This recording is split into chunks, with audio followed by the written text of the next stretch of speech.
à leur tête. Il a été promis du moment où Alassane Dramane Ouattara est en train de boucler son 3e mandat.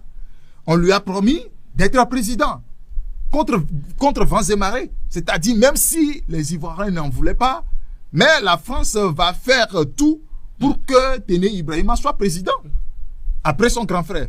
Et de l'autre côté du Burkina Faso, quand vous prenez le cas de Sékou Ouédraogo et Evra Somda, eux aussi on leur a promis que lorsque vous arriverez à dégager le capitaine Ibrahim Traoré, bon, entre vous deux, vous-même vous allez faire le choix qui va être le président, qui va être son second. Donc c'est ça le deal, en fait, entre les deux États-là.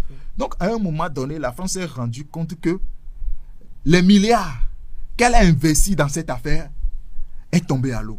C'est-à-dire, quand vous prenez le régime du capitaine Ibrahim Traoré, il y a un certain Oumarou Yabré qui est à la tête du renseignement dans son pays, a tout démantelé de bout en bout.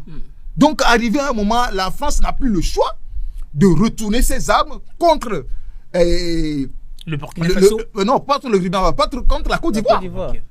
Contre la Côte d'Ivoire, parce que tout ce qui est déstabilisation se planifie au niveau de la Côte d'Ivoire.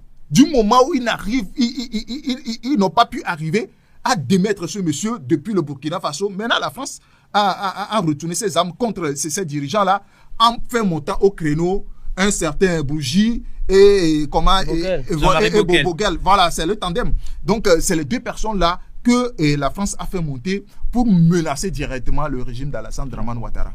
Voilà. Il faut savoir que les populations africaines, nos téléspectateurs, sachent qu'il y a une partie à 3 qui est en train de se jouer actuellement entre les hauts responsables, les anciens hauts responsables du Burkina Faso qui ont trouvé refuge en